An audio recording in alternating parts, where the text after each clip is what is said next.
ये है the way of kings by Brandon Sanderson. अब मैंने पता नहीं है क्यों देखा है, क्योंकि टेक्स्ट इनवर्टेड आप पढ़ नहीं सकते।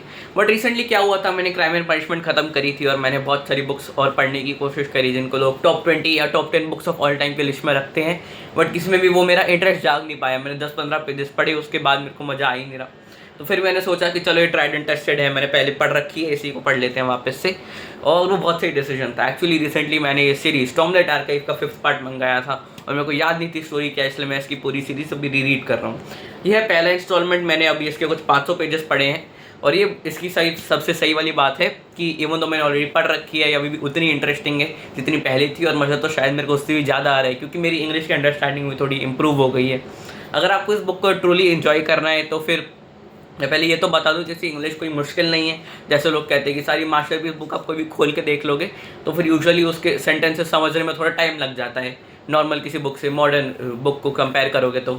बट क्योंकि ये है ही मॉडर्न, ये क्वालिटी मेरे हिसाब से उतनी अच्छी है जितनी किसी top 100 book of all time की होगी। बट इसका प्रोज भी है, जो लिटरेचर है अच्छा आसानी से समझ में आ जाता है। तो इसका बस एक बैरियर लोग कह सकते हैं कि लेंथ है, ये कितनी ज़्यादा बड़ी है। ऑलरेडी ये पहली इंस्टॉलमेंट इसकी, और बाकी जैसे जैसे बुक्स आगे जाती है, पार्ट्स बढ़ते हैं तो उनकी लेंथ भी बढ़ती रहती है।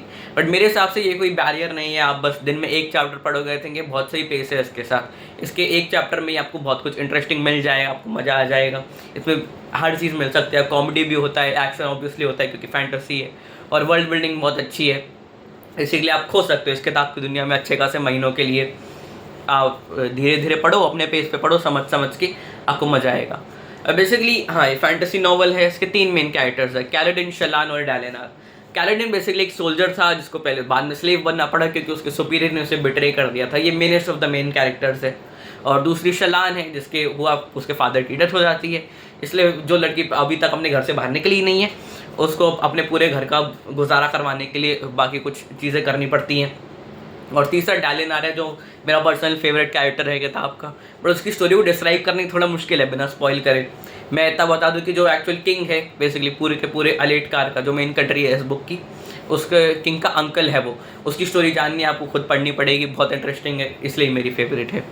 अगर आपको पसंद आती है ऐसी फैंटेसी नॉवल जिनमें आप अच्छे टाइम तक अपने आप इमर्स कर सकते हो उसके वर्ल्ड के अंदर, आपको पसंद आती है जब कोई राइटर अब बहुत इंट्रिकेटली अपना वर्ल्ड बनाता है, उसको डिज़ाइन करता है कि हाँ ये इसकी वाइल्ड लाइफ है, ये इसकी प्लांट लाइफ है, इसके लोग ऐसे बात करते हैं, इसमें इस टाइप का सोशल हायरार्की है, या आपको दूसरे वर्ल्ड्स में जाना इंटरेस्टिंग लगता है तो आप ये बुक डेफिनेटली उठा सकते हो। Thank you, bye bye.